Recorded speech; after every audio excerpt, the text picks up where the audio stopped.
Welcome to the Heartbeat of Holliston, where we tell you the stories and meet the citizens of our town. I'm Melissa Casburn. And I'm Brian Winston.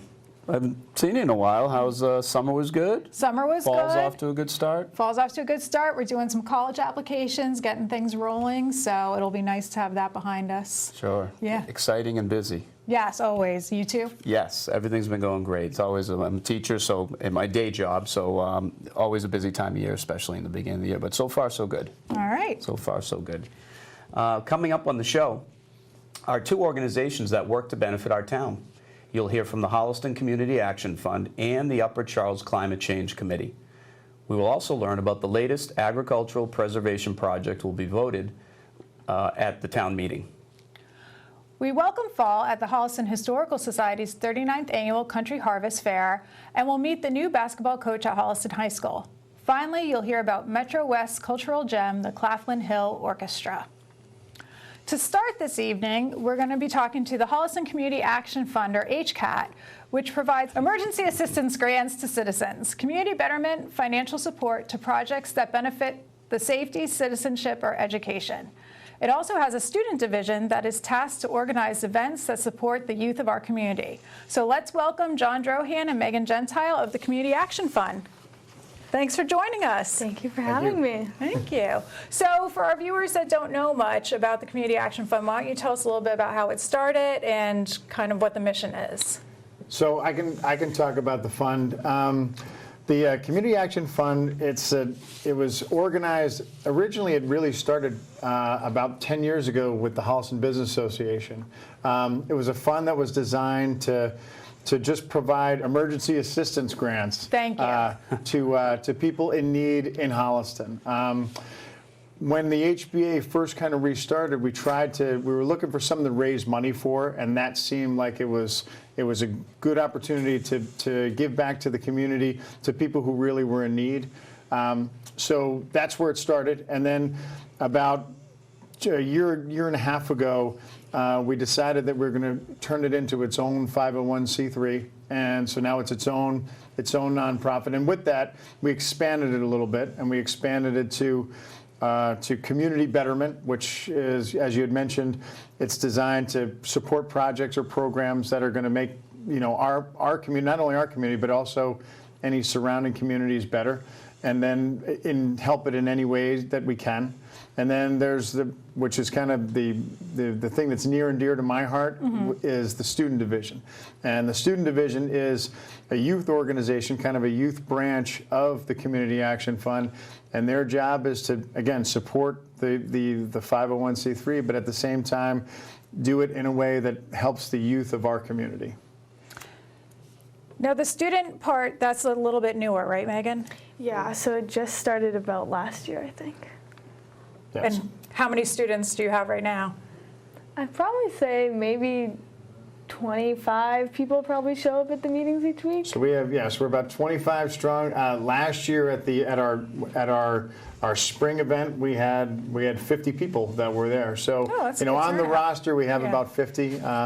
And this year, so this is really our first year when we started in the fall, and that's when it's designed to be a student organization, a student-led organization. So that's why, Megan she's our first company commander of our student division. Yeah. And how do you decide who gets the emergency grants? How does that get determined? So the grants, that's a great question. So the grants are determined, and this dates back to when we first started doing this with the HBA.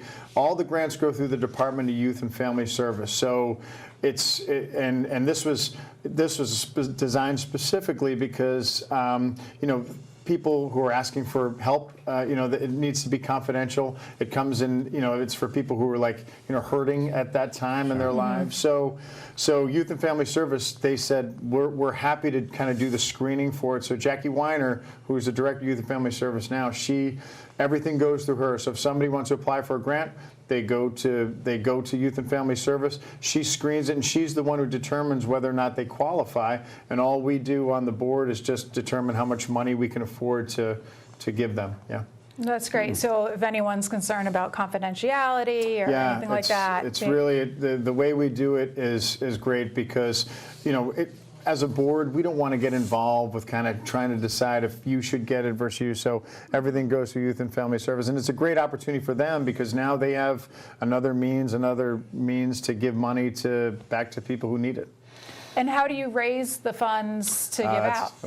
That's Is that the $1 million? Yeah, that is the $1 million question. So, as I said, we over the years we've had several fundraisers when it was with the HBA. Now, with our own 501c3, we're looking to do 2 fundraisers in the spring, and then this fall we're doing a direct donation campaign. So, anybody who wants to donate money can go to the website and you can donate money right there.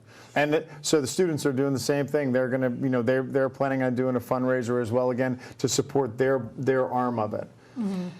What are some of the community betterment projects that you guys are going to get involved with? Can you talk about some of those? So one of the things that we're doing is again with the students is we're trying to we have 3 projects, right? So essentially there's 3 different projects that are going on all at the same time.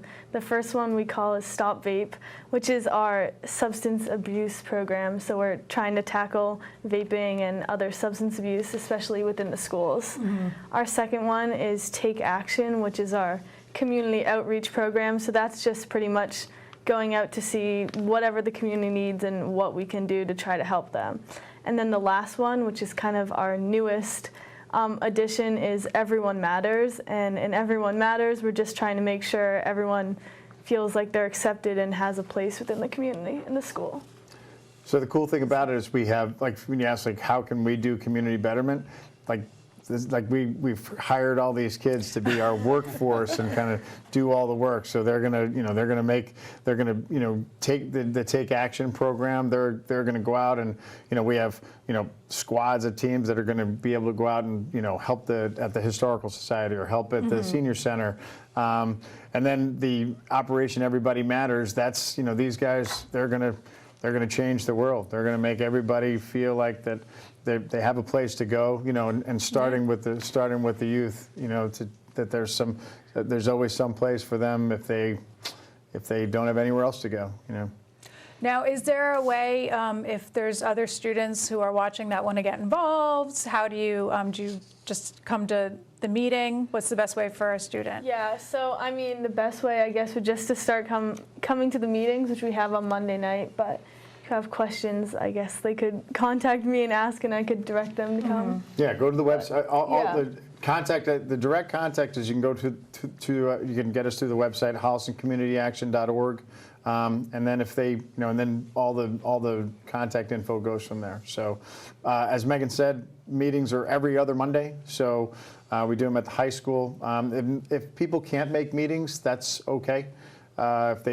If for whatever reason, kids have conflicts and stuff, if they can't do it, then they can, we'll figure out a way to get them involved. Megan will figure out a way. Yeah. It sounds like you got a connection with a few different facets of Holliston. What about any interaction with local businesses or anything where they're getting involved with anything that you're doing? So it'll be a great opportunity for business when we do our fundraisers. So the 2 fundraisers that we're looking to do in the spring, we'll look to the businesses to get involved.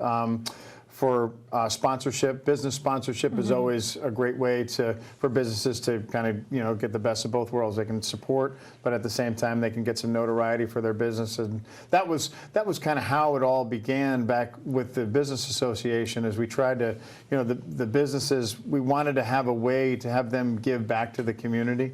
So having something to raise money for whether it be an event or even a direct donation, and having the business behind that, it was good for them. Yeah. Well, it sounds like a wonderful organization, and thank you for kind of resurrecting it from when you had started in HABA. And also, Megan, thanks for spearheading. What is she, the commander? Yes, Megan is company commander. The company commander. She is Thanks for being the right. company It's not a commander. military organization, but it does have some military overtones, and it's fun because we have, Megan is the company commander, and she's like, "What is a company commander?" So I'm trying to explain, but she's, and I say this to her, she wasn't picked by accident. Megan showed up, and she's been here from the beginning. She's one of the you're the only senior that has been here from the beginning, so. I'm the only senior in the club. Yeah, All right. it was So we're trying to- logical. Yeah, it was logical to have her be in charge. Well, we thank you for coming on the show tonight and telling us a little bit more. This is definitely a unique and exciting concept, and we're sure it'll make a difference in the lives of all the youth and citizens. So thanks again for working on a very worthy cause. In Massachusetts, there's a voluntary program for towns to offer a non-development alternative to farmers and owners of prime agricultural land. This is called the Agricultural Preservation Restriction, or APR. What this means is that the land cannot be built on and is preserved for agricultural use only.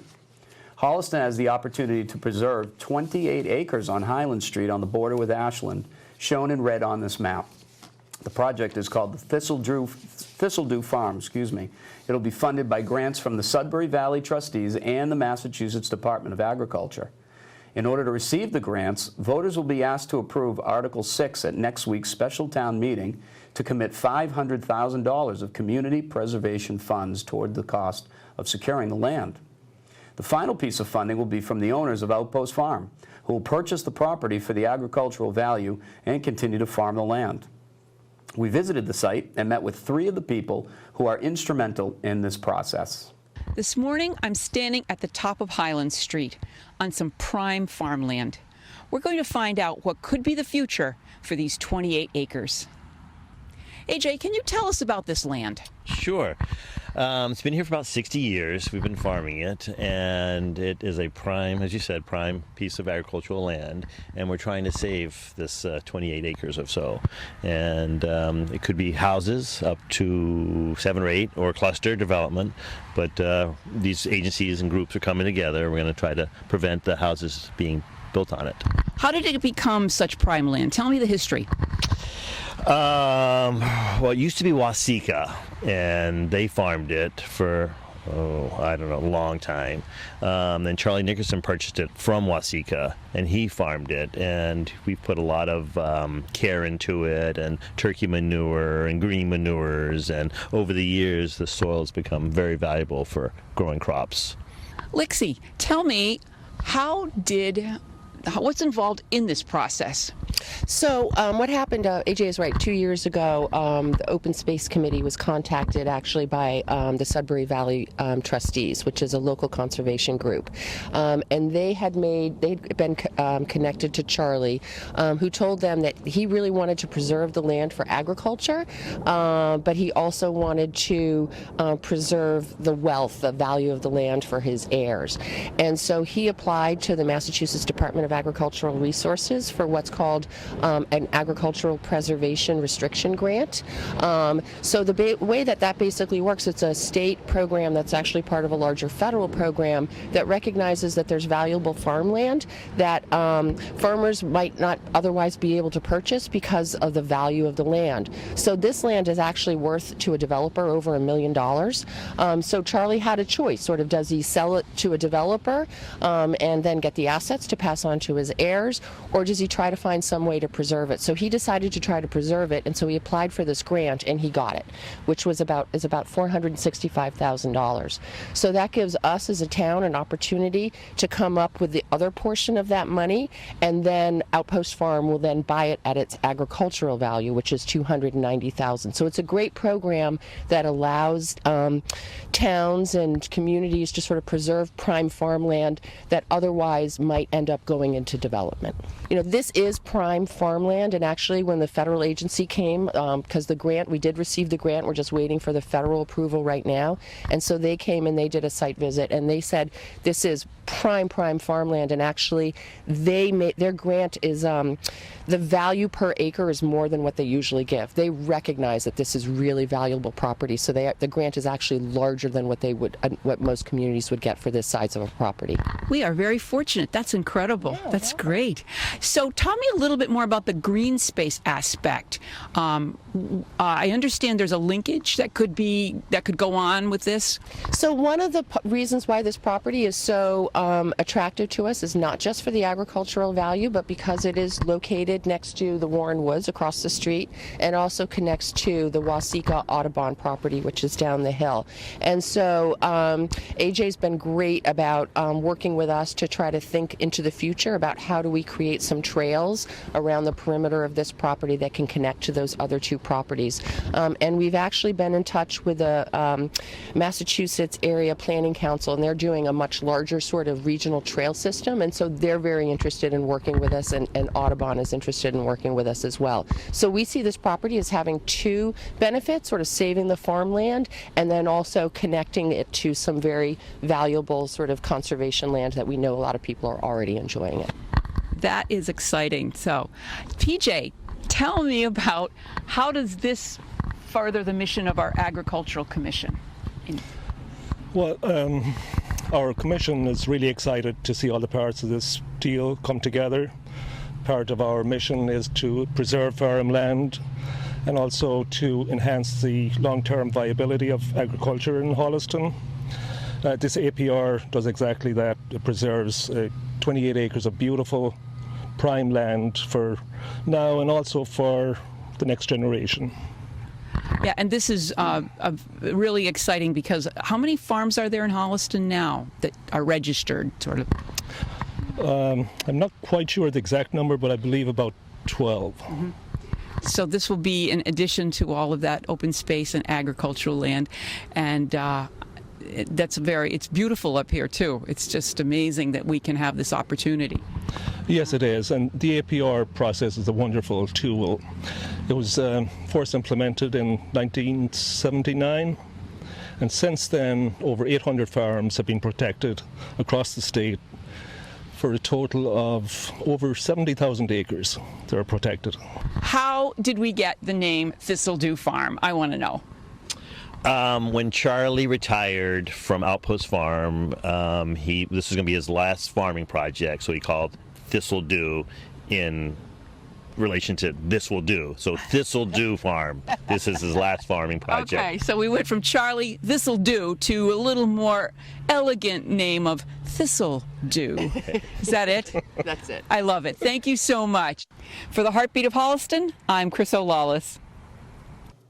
This land is prime farming material. You literally sink into the soil when you walk on it.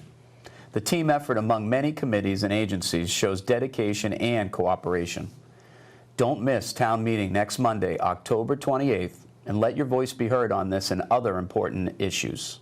The Upper Charles Climate Action is a committee of concerned citizens who are working for a healthy, sustainable climate. Last month, the committee drew attention to climate change with an art installation on telephone poles along Route 16. Our guests tonight are Utah Nickel and Dawn Durning-Hammond, who are members of the Upper Charles Climate Action. Welcome. Thank you so much. We're doing great. Thanks. Nice to be here. Yeah, we're glad to have you. So just tell us a little bit about what the membership and what your committee is about. Sure. So Upper Charles Climate Action, we've been in existence for a couple of years, maybe a little over 2 years. And we're one branch or node of a larger organization called 350 Mass.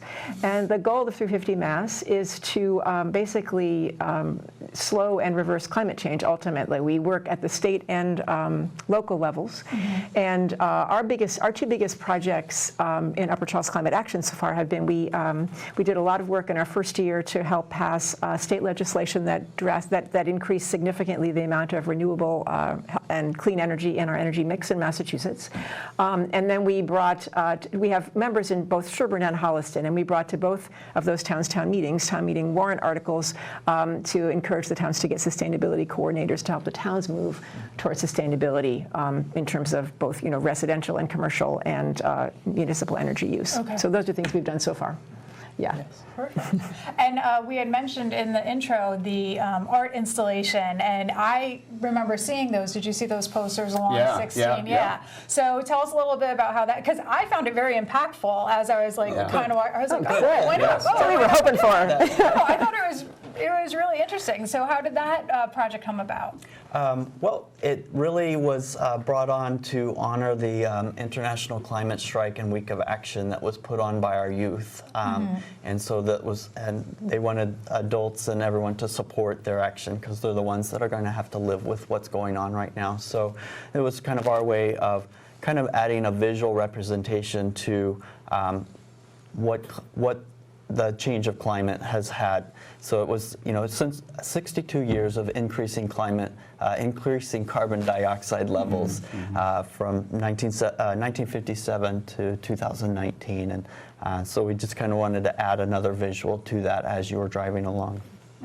I thought it was great. It's something that everybody, from young kids can read those things. Yeah. Very simple and clear and direct. So how do people get involved? How do they join? Where do you meet up? How does this kind of work on a day-to-day basis? We meet monthly. We have a website. We'll tell you about that. But I just wanted to say one more thing about the installation, because what we're trying to find ways to kind of help people notice, right? Yep. Because the climate disruption is an emergency, but it's hard. Most of us don't act like it's an emergency. It's hard for us to keep that in mind.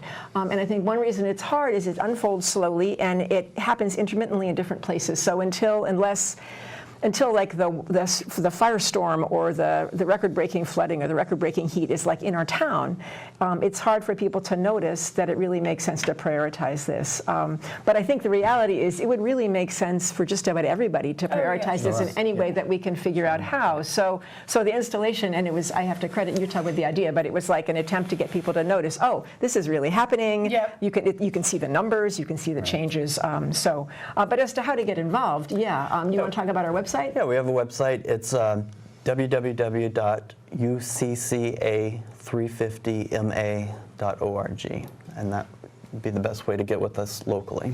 Okay. Yeah, you can connect with us there. Yeah. We have so many ideas, and we are always sort of trying to figure out which ones to do next. But we have a lot of fun, and it's very empowering. It helps not to just sit home and feel bad about the climate crisis. It helps to really be acting in ways that can mitigate it. So and really, anyone can join, because I know you said stuff about like legislation and climate. You don't have to be an expert on this topic, do you? Oh my God, no, none of us are experts. All right. I mean, we are learning to be better experts. Yes. Anyone that cares should get involved, and we encourage that. And there's always something that can be done.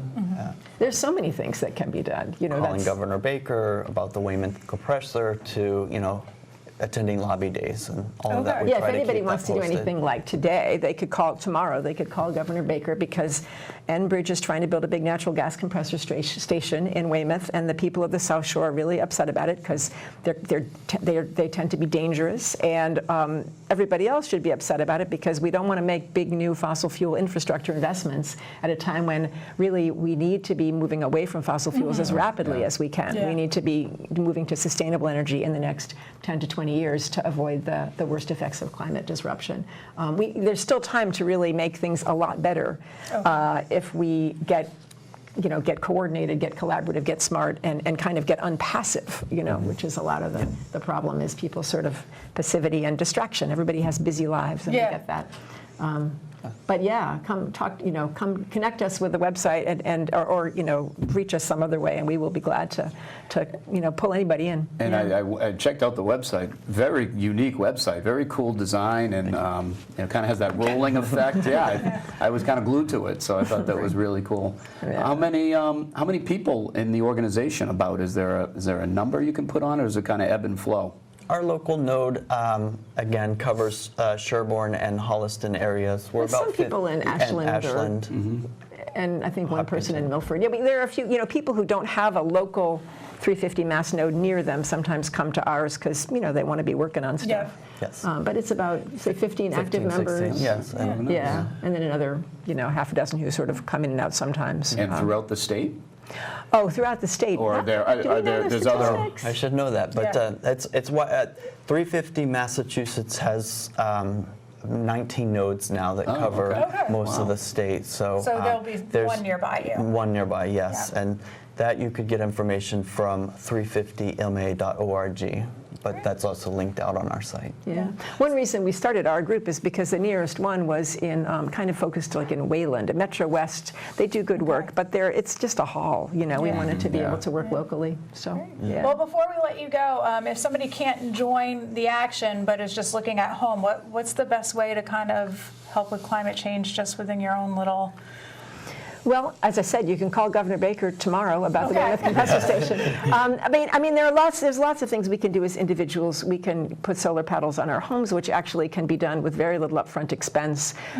We can eat less meat because it has a climate impact. What are some more things we can do? Utah's on the recycling team in town.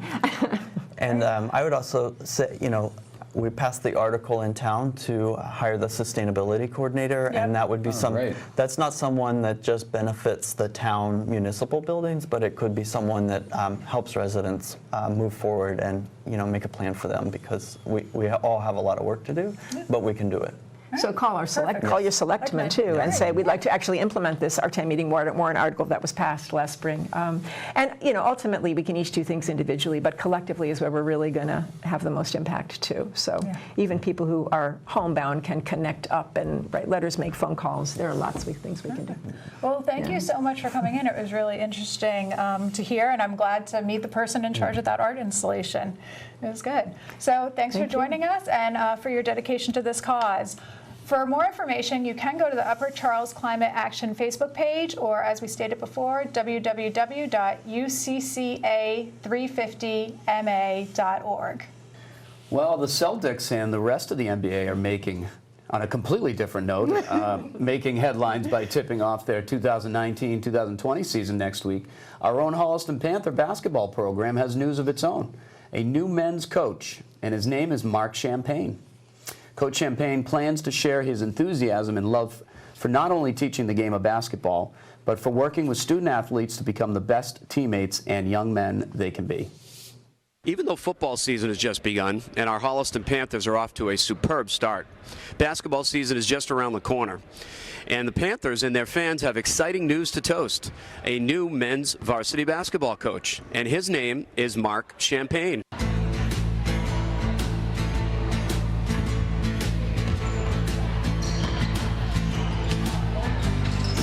So, Coach Champagne, tell us a little bit about your playing days. High school, youth basketball. I heard you played in college.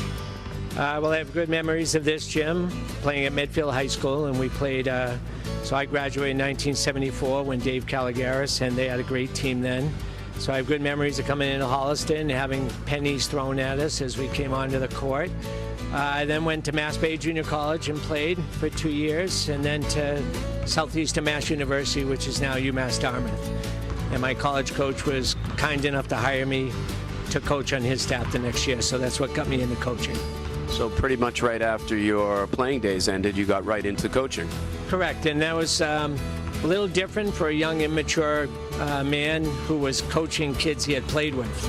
But I loved it. I've always loved coaching, and I coached there for 3 years, and then I was the head coach of Bridgewater State. I was 28 when I became a head coach, so a little full of myself and cocky, but I really enjoyed it. And got sick in the early 90s, got out of coaching, and learned how to grow up instead of coaching. So that was probably a good thing. Tell me what it is about being with the young men, and what it is that you enjoy about the education of the game, and I'm assuming teaching them about life off the court as well. Well, I think as we get older, we have more to teach off the court. I think when you're younger, you coach a lot more for the game. You enjoy the game. You like competition.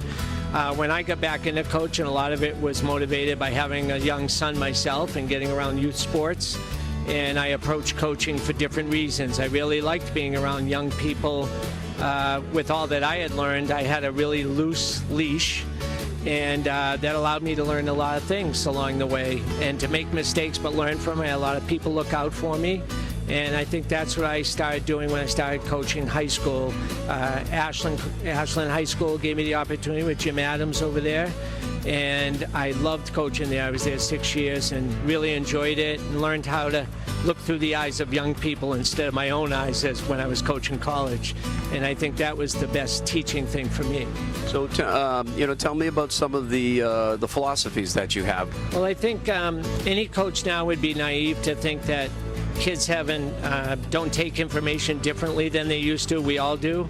That they don't have information available more than we did, and that their world is a lot bigger. So I think you have to adjust to the time and place you're in. They have to buy in more than you ordering them what to do. Tell us a little bit about your style of play and how you like to coach the kids up on the court. I like aggressive play. I like to challenge young men to get outside their comfort zones as a team. I'd like to involve everybody as opposed to the quote better players. I think there's a place for everybody on the court at some different times where they can feel good about their involvement. And it's hard now because youth sports kind of brings these boys into the high school where they're all able to find the place where they're the best player. You know, and now here they are competing against 3 other grades, and life gets a little harder. So I think earning their opportunity is something I really believe in, and I think they'll embrace it if they believe that they had to work for it. What are some of your goals for the season, taking over this program? Kind of a rough season last year, certainly plenty of room to improve. What are you looking for in the Tri-Valley League coming up this season? Well, I think we expect to be in the middle. We hope to be better. So a lot of it will be dependent upon how fast we learn. But I really want us to learn to play the game the right way and build a foundation for the program that's kids want to matriculate in from the middle school and be part of a program. And I see that in other sports here. So I know it can be done here. That's what I want for these kids, but I want them to have a good experience. So we'll work very hard at it. And I know a lot of those things are cliches, but I think we'll prove our point quickly. Sounds like it's going to be a great season, and I'm sure the kids are going to enjoy working with you, just having a couple of minutes talking with you. Thanks for joining us today, Coach. Thank you very much. I enjoyed it. Thanks. Thanks to Coach Champagne for spending some time with us today.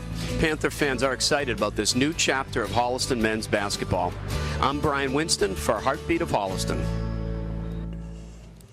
As you can see, Coach Champagne and his staff are eager to get started, and at the end of the year, plan to pop the cork on a successful season. For 39 years, the Holliston Historical Society has welcomed fall at its Country Harvest Fair. This year, it featured 57 unique vendors of handmade items, antiques, and original art. And of course, delicious food and their famous fresh baked apple pies. Let's check out the fun. Heartbeat of Holliston is at the Holliston Historical Society. There's over 60 vendors here for the 39th annual Fall Fair. Let's go see what they have to offer.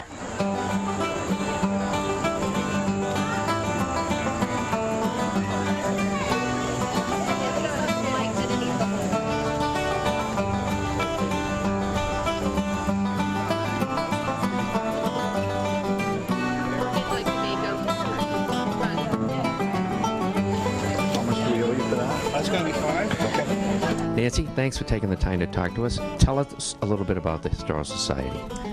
Well, the Historical Society is 109 years old this year. Had our centennial in 2010. We have about 100 members. We have a lot of active members who work really hard at programs and education activities and fundraisers like the Harvest Fair today. The Historical Society is its own 501c3, a nonprofit. We raise all our own money. We do have some help from the town through the Community Preservation Committee, but the largest part of our budget comes from our rentals and our programs and our memberships. We want to feel really like a resource for our town, as well as a place to have a good time. Let's keep walking so you can time.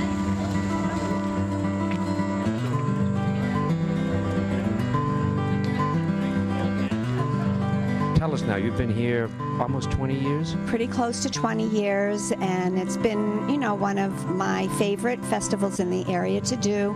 I am located out of Rhode Island, and I do get a lot of customers from here that will travel to come and see me, and, in various other fairs in the area.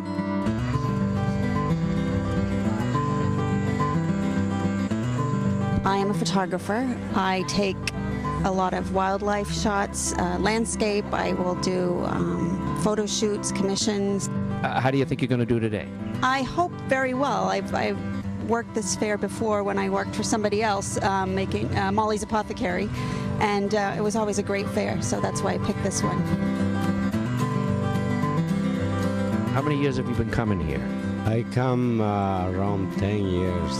Yeah. And what is it you sell here at the show? I sell sweaters, handmade t-shirts. I love that t-shirt. So John, tell us what it is you're doing here at the Holliston Historical Society Harvest Fair. We are here to introduce Shen Yun Symphony Orchestra. The concert will be coming to Boston Symphony Hall in October.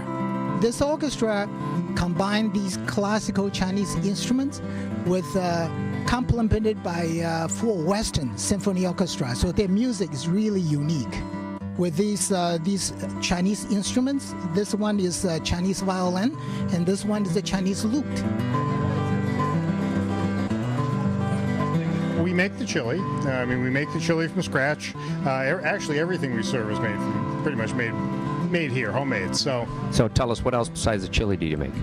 Oh, well, actually, one of the caretakers makes. This year he's made a lobster mac and cheese and a spinach mac and cheese made from scratch. The pies are made from scratch. The apple crisp is made from scratch. Can you hazard a guess as to how many meals you serve maybe today? I don't know. How many? Several hundred. Yes, several hundred, with the hot dogs as well as the chili and the mac and cheese options. Tell us what's involved in putting together the Harvest Fair and how many years we've been doing it. Well, this is our 39th year, and it keeps getting bigger every year. A lot of people are around.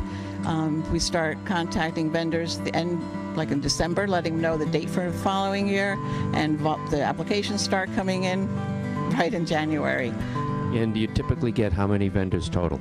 We have spaces for 67 vendors, and this year that we were filled by the end of August, so we had people on a waiting list. And do you have all the volunteers you need to help you set this up? Could always use more volunteers, especially on Friday night to help make apple pies and that we sell here. We made 119 of them this year.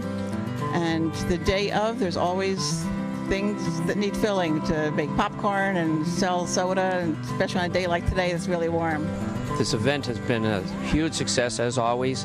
For the Heartbeat of Holliston, I'm Paul Surapine. This fair is one of Holliston's best traditions. Be sure to support the Historical Society next year. For 20 years, the Claflin Hill Orchestra has brought professional quality orchestral and choral music to Metro West. Deb Moore is a fan. Here is her interview with the founder and executive and artistic director, Paul Surapine. I'm here with Paul Surapine from the Claflin Orchestra. Welcome, Paul. It's great to have you here. Hey, Deb. Thank you for having us. How did all this come about? I moved to Milford with my wife in 1992. I had started a chamber music series over in Franklin, and then I was starting to get some work as what we call an orchestra contractor. Like, people would call me, we're doing a concert with a chorus and we need an orchestra and this is how many we need and can you get it and how much will it cost? And I'd start hiring musicians for other gigs. And one day the Worcester State College called me up and said, we were doing a piece at the end of the spring called Carmina Burana. And I said, holy cow, Carmina, and she said, well, there's a 2-piano, 6-percussion reduction version. I'm toying with doing that. And I said, no, if you're going to do Carmina, you got to do the whole full orchestra. And I'll tell you what, if you come up with half the budget, I'll come up with half the budget. We'll do your concert in Worcester. And then the next night we'll repeat it in Milford and we'll launch a brand new orchestra. And that's kind of like how Claflin Hill came to life. That was the beginning. That was the beginning, May 7th in the year 2000. That's amazing. This started without any idea of what we do next. Mm-hmm. It's like, let's give a concert. But, the next fall, we set out like a modest season of 4 concerts. Now, I've been to the Holiday Pops, and that is spectacular. It is.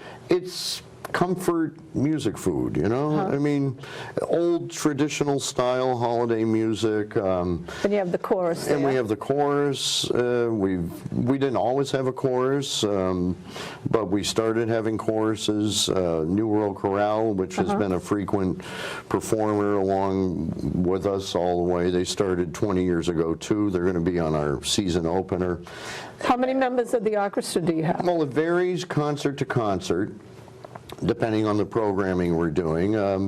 Typically, we have a core group of about 65 to 70 musicians. That's amazing. It's grown to become a truly virtuoso, amazing symphony orchestra that no one can believe exists out here in suburbia. And I didn't either. I had heard the name, and until I spoke with your wife and she told me something about it, and I got tickets, and my husband and I went, we were like hooked. It was wonderful. We've been to several concerts, and it's amazing. It's a wonderful night. The ticket prices are very reasonable, and you give a great deep discount for seniors. It's so close to Holliston that it would be great if more people took advantage of it. Because Well, it is growing, my you husband know. and I were very excited about it. We saw a lot of people there that we knew from Holliston, and like you said, it's a nice community event, and you are crossing over into the audience. And I get a kick out of you conducting. It's like an aerobic workout. You put your heart and soul into it. So I really believe when you make it accessible for people, they're going to come and they're going to find out they liked it, that everything they like in other kinds of music, it all exists in classical music. Well, you should do that with what you're doing with the orchestra at Claflin Hill. And I know people out there, they need to take advantage of something so close to home. So thank you very much, Paul. Well, thank you. We It was invite great everyone having in you. Holliston to come. Yeah. And I'm hoping very much that sometime in the near future we'll actually make a visit to Holliston as part of the summer concerts, too. That would be great. Yeah. This is Deb Moore for the Heartbeat of Holliston. The orchestra's opening concert is November 9th, and the Holiday Pops is December 7th. For information, visit www.claflinhill.org. Well, that's a wrap for this show. We thank you for watching and hope you enjoyed our coverage of the people and events that make Holliston a great town. You can watch this show every Wednesday, Thursday, and Friday at 7 p.m. on Channel 8 on Comcast and Channel 32 on Verizon. We are also televised at other times. You can watch us on any electronic device. Go to the HCAT website at www.hcattv.org for easy access. Join all the others who are watching Heartbeat on Facebook and YouTube by checking out HCAT's Facebook page and YouTube pages.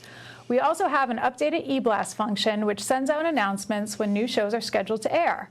If you'd like to be on this list, just contact us by email at office@hcattv.org or call 508-429-8979.